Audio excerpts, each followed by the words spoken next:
Okay, this is how I paint basketballs.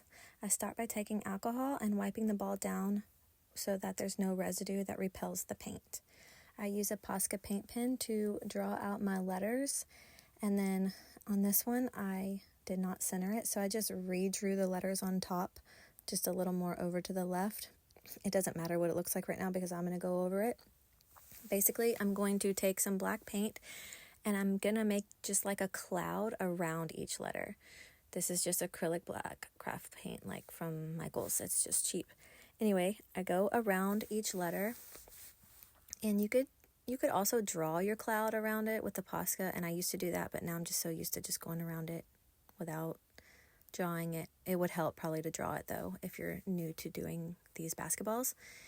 Anyway, I just go around each letter, and this is just going to make a background where it's easy for your Posca paint pen to do the calligraphy letters on top after this is dry.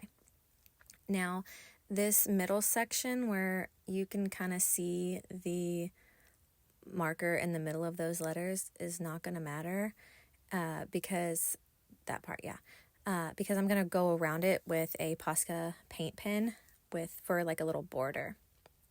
Notice the panel that I'm painting on first is the one that's right below the barcode.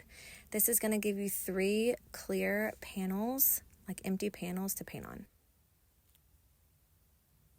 Okay, now that that's done, the section underneath the name is going to have the school logo kind of big in the center. I am going to hand draw them because that's easier for me. I haven't really figured out, I'm not going to get out my projector every time, but you could do that if you have a projector to do the logo. Another way you could trace a design on is by printing it out and then using carbon paper. But the carbon paper doesn't go onto the ball unless you paint a white background first, which is totally possible, but to get the shape correct, you have to, I guess, print the paper out, like print out the logo, and then cut out the outside shape.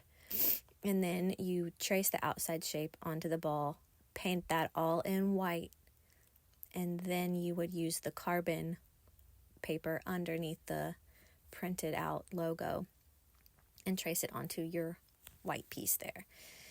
Anyway, I just kind of do a little doodle for the outline, and then I fill it all in, and then I'll like go in and perfect it later with the pen to do the detail work on it.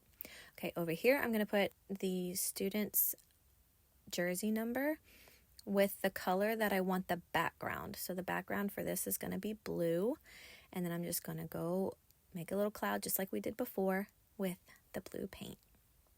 While that's drying, I'm going to do the other side, and I'm going to use a white background. And this one's going to say Greenwood Blue Jays.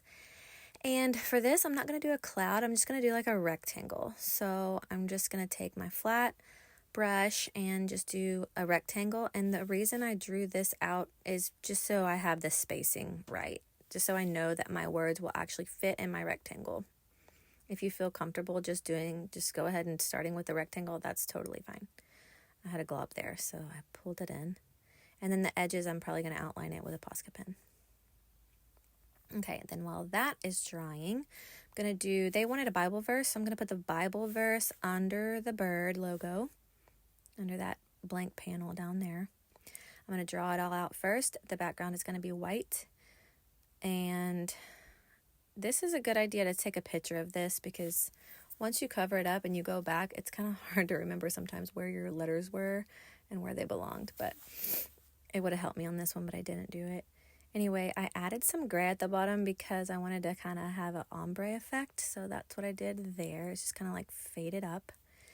So the letter cloud dried, so I'm going to go and take my Posca and do the faux calligraphy name, Emma.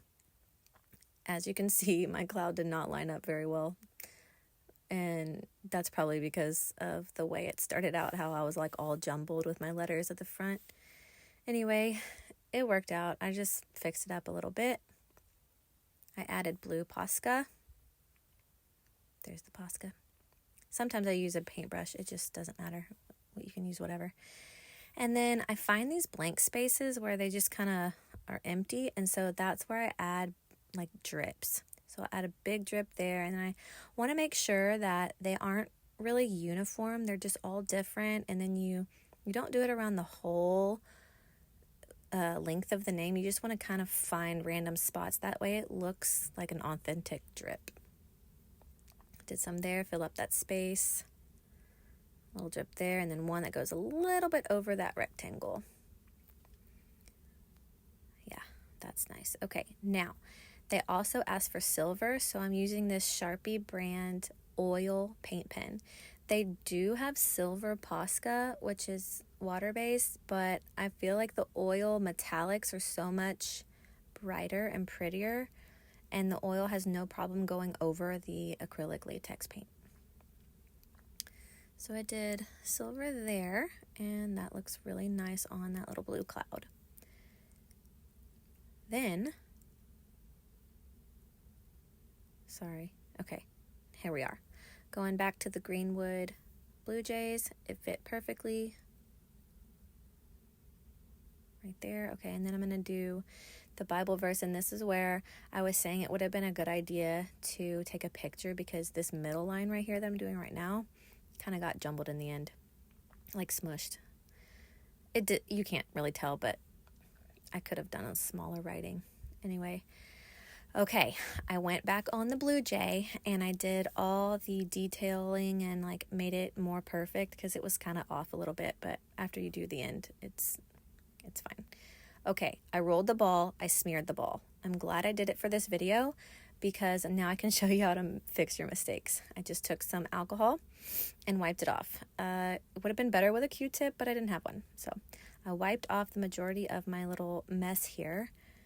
And then after that dried, and I was so impatient, like I didn't even wait till it dried. So I started painting it white, and then it got mixed in with the black because I didn't wait. So I recommend waiting till it dries and then go over it. Okay, outlining the bubbles. You don't have to outline all of the clouds, but I did on this one.